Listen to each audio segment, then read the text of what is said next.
Hi, thanks for checking out the channel. In this video, I'm going to show you how to carry out a Combi conversion and also install new pipework to a brand new kitchen extension.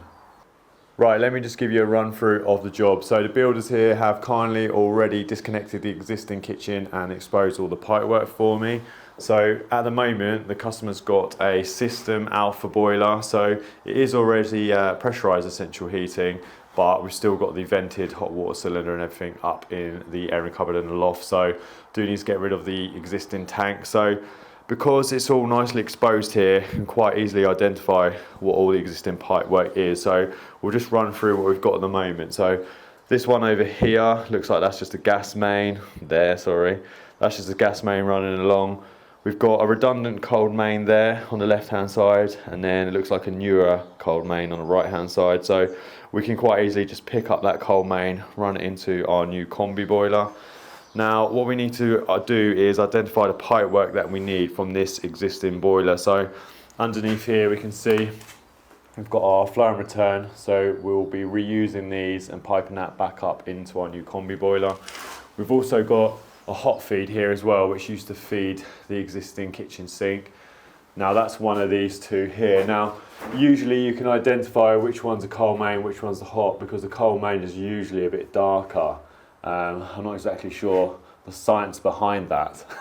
It's usually to do with the moisture on the pipework with the condensation. The pipe goes like a darker colour and copper, so I'm pretty sure it's going to be this one here, although it's hard to see because that one's painted. But anyway, that's the cold feed going up to the cold tanks, which we might be able to lose if we can find a way of redistributing it to all the bathrooms upstairs. So the first job really is I need to decommission this boiler and then start looking at the new potential layout for the new Combi boiler that's going in. Now, underneath the window over here, we're going to have a new kitchen sink. Need to find a way of getting the waste out, and then probably the most tricky part about the job is the customer wants a washing machine over here. There's no waste at the moment, so I need to get cold feed waste. Potentially going to have to chase this into the floor, run it to outside. So other than that, fairly straightforward job. So let's get this drained down, let's get this boiler off the wall, and let's start having a look at our pipework alterations.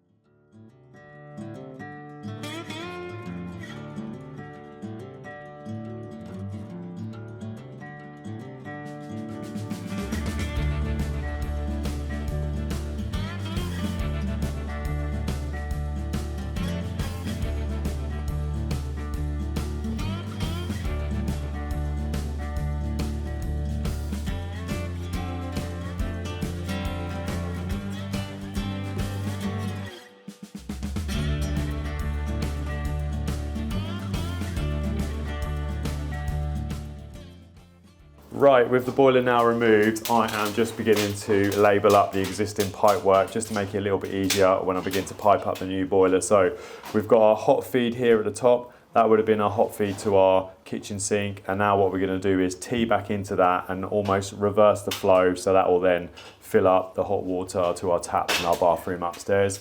This cold water main here, that would have fed our cold water storage tanks in the loft, so we're going to reuse that, tee into our cold water feed to our bathrooms, and that will now be our cold main supply. Now over here, what I've done is I've just put a template up for the new boiler. So we're having a Viessmann 50 Combi boiler on this one, and I'm just beginning to get the clips in place. So on this template here, it gives you the pipe centers, and that's just allowing me to get all the clips in the correct location. Over here on the right hand side, we've got our flow and return. Now I needed to be a little bit careful with the alpha boilers because the flow and return orientation on them is actually very different to any of the other boilers really that are fitted in the UK. So just be careful when you're doing that. It won't necessarily matter what way you've got these round unless you've got TRVs that aren't bi-directional. So most modern TRVs allow flow to go in either side, but if you've got traditional radiators, some of them actually won't allow the flow to go in the opposite direction. So I've just labelled these up, and this actually is going to work out correct for how I want it. So like I say, I've got the clips in location now, and this whole wall is going to be battened off. So I'm going to put all the pipework in place, and then I'm going to bring the pipework out below the boiler, not directly where the valves are, but actually below, so I can fit a couple of filters. So we've got our Magna Clean and our scale filter on our cold water main. On the bottom here, we've got our gas pipe work, so gas and cold water main, that's going to run along those two there. And then I've put some clips on the bottom ready to tee off for a hot and cold feed to our kitchen sink. And we're also going to have a gas hob here. So let's start getting some pipe work on the wall.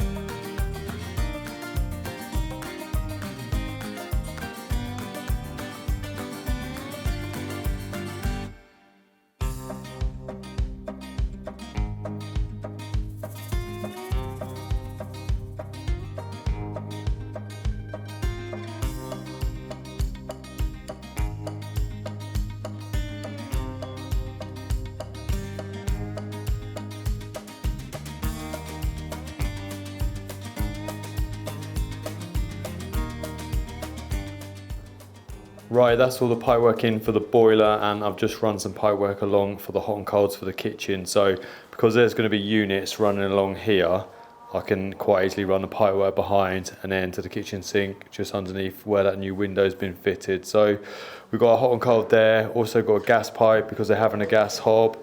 Now over here we've got the gas 22mm pipe work here, so the gas meter is just the other side of that wall there.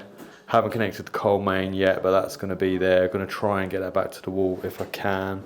So yeah, let me just explain what all these pipes really are and what they do. So the cold water main, which is going to be feeding the boiler, I've had to tee that off so I can run the pipe work, run the water to upstairs. So that will fill the cold water to the bathrooms, and then when we go upstairs, I'll explain that a little bit further. We've also got the hot water pipe, which is this one here. And that's just teed into the existing hot water. So we're almost going to backfill the hot water system. And once we remove the cylinder, we'll cap some pipe work up there. And that will make it all a sealed system. So other than that, we've just got a gas, which is the one in the middle. And then our flow and return. So conveniently, the flow and return kind of worked out the right way because Alpha are a little bit unusual and get their flow and return on the manifold a little bit odd. So yeah, that's pretty much all in. So what's going to happen now is the carpenter's kindly going to batten this off, put some ply or OSB on the wall, and then I can actually fit the boiler. So the customer's away at the moment, but we want to get it on as soon as possible as they're going to be coming up back soon before all the work's complete. So pretty happy with how that's gone so far.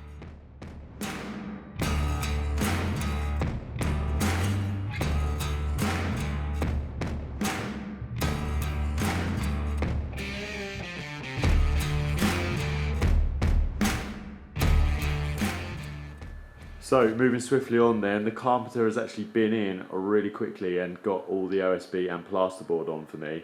So that means I can actually fit this boiler. So we'll go upstairs and we'll do the conversion part of the job a little bit later on in the video.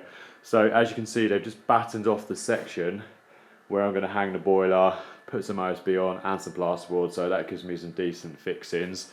Now initially, they was asking me to move the boiler over, I think to the left or to the right. And there was a bit of confusion with the kitchen design, but fortunately that's not happening now. So it is all staying in the same location, which I was relieved about. So I've got the Viessmann boiler here on site. So what we'll do is we'll get the boiler hung, run you through some of the features of that boiler and why I'm choosing it. And yeah, we'll get the boiler in location, get it piped up and get the filters in position.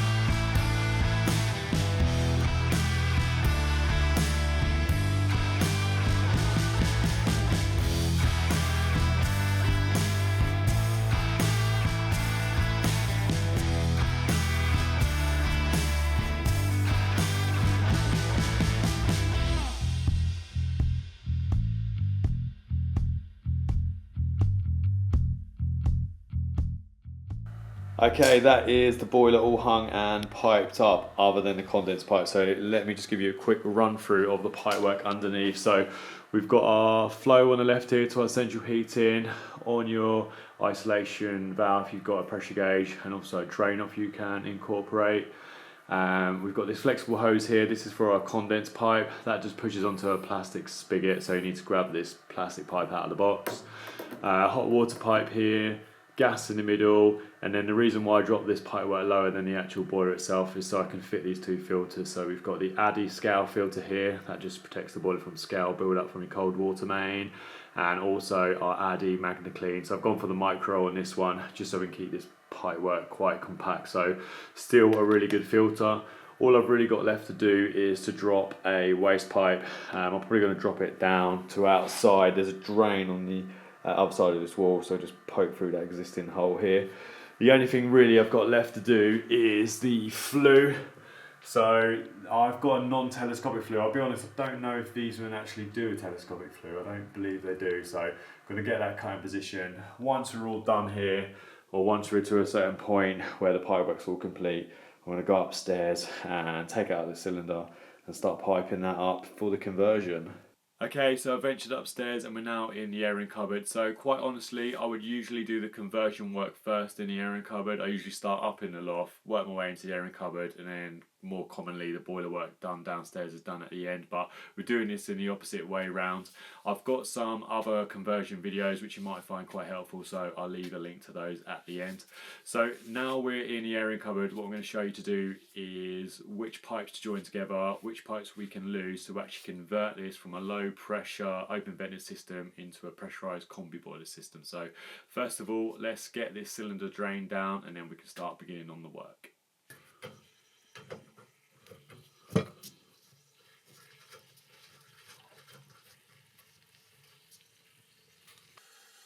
So while the cylinder's draining down, it's a good idea to start labelling up the pipework.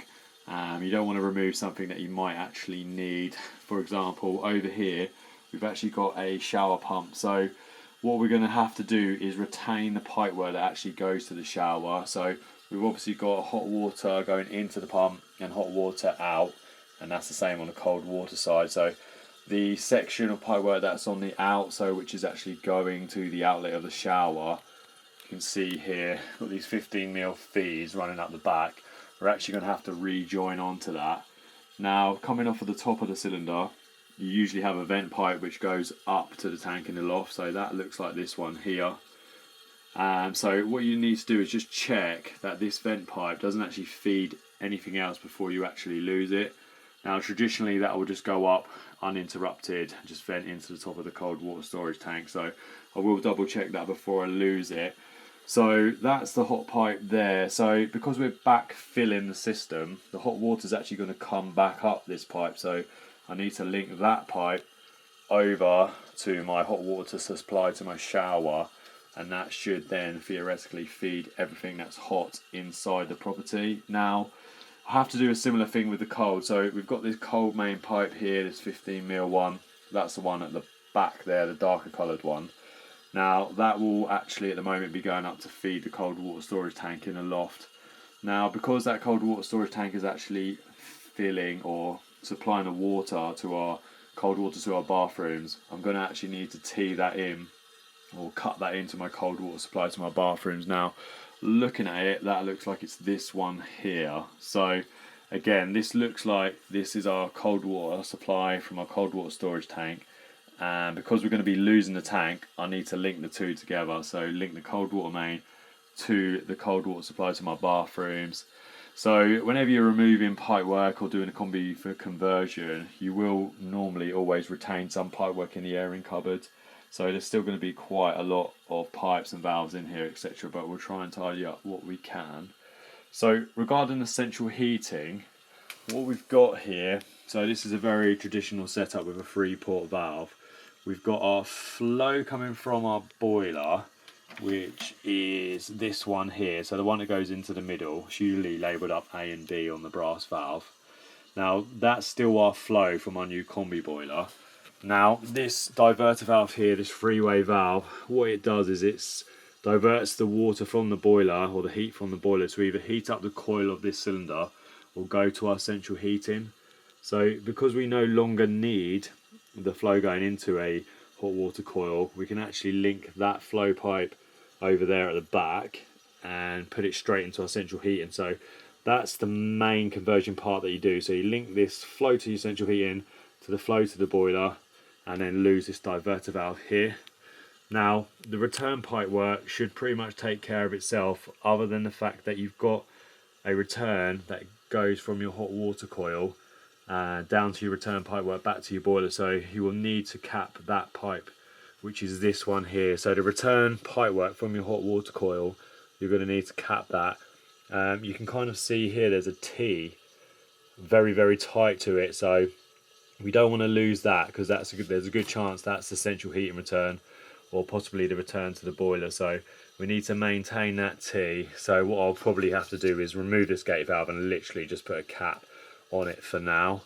Other than that, there's not a huge amount of conversion work to do. It is fairly straightforward. It will look a little bit more simple once I start removing the components. And another pipe we can lose is obviously this cold water feed to our cylinder. So yeah, once you've got it all draining down, best to start labelling up so you don't make any mistakes. I'm going to start removing the cylinder stat, the immersion heater. Obviously make sure that you are safely isolated from the electric before you do that. And then once this tank's empty, I'm going to start cutting out these pipes.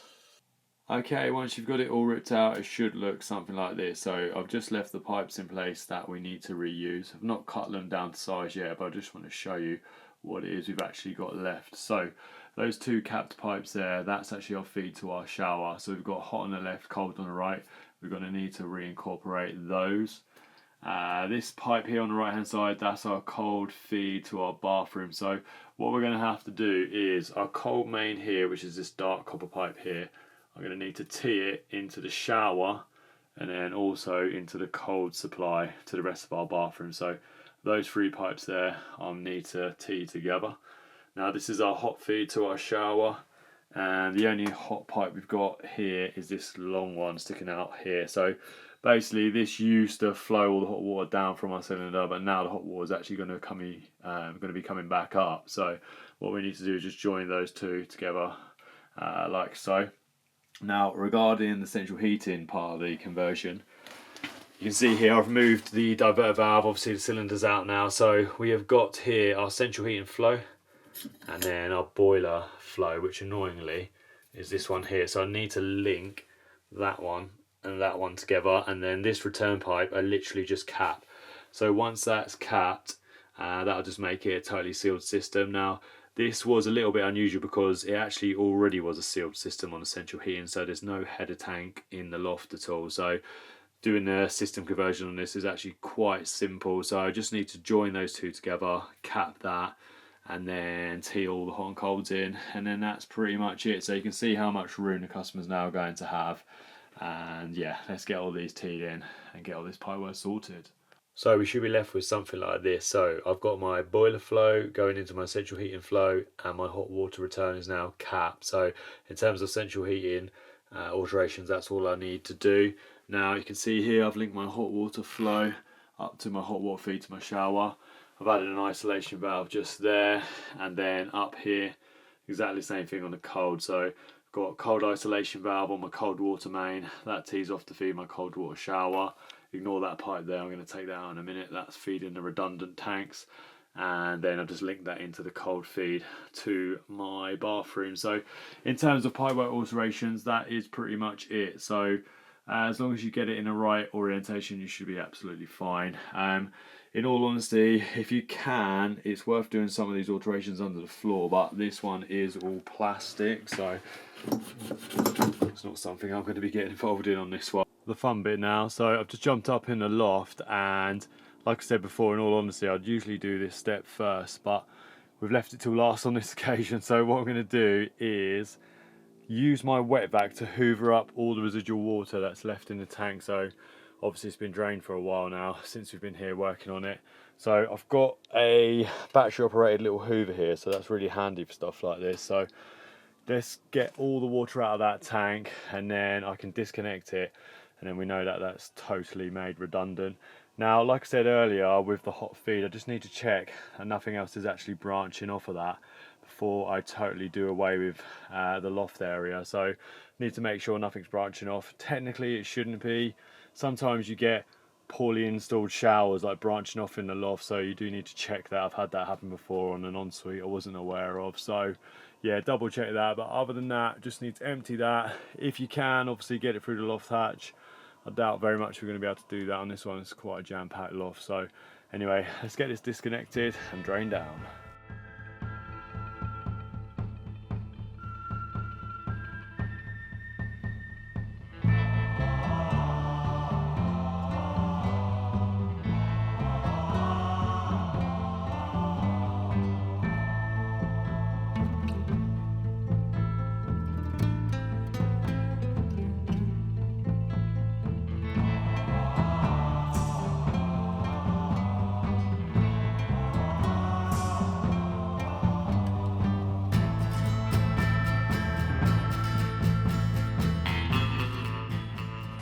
Okay, so the system's all full up now, gas is on, I've got a temporary plug on the boiler, and also I've hooked up a temporary condense pipe, so we're all good to get this all commissioned.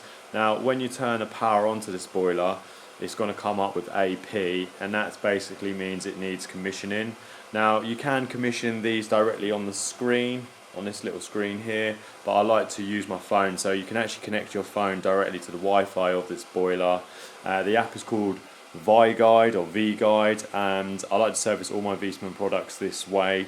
It also gives you a log of all the commissions that you've taken place, so saves everything to your app. So what I'm going to do is I just load up the Guide app, and then I'm just going to click on new system, so hopefully you can see that just about. So on here, if I just click Viessmann's 050 series, and then has the appliance already been commissioned? No, let's start commissioning. And then it's going to ask you to scan the QR code of your boiler. Now, usually on most Viessmann boilers you'll have a couple of QR codes, but it's the one with the Wi-Fi logo just above it that you want to select. So I'm just going to click continue with QR code.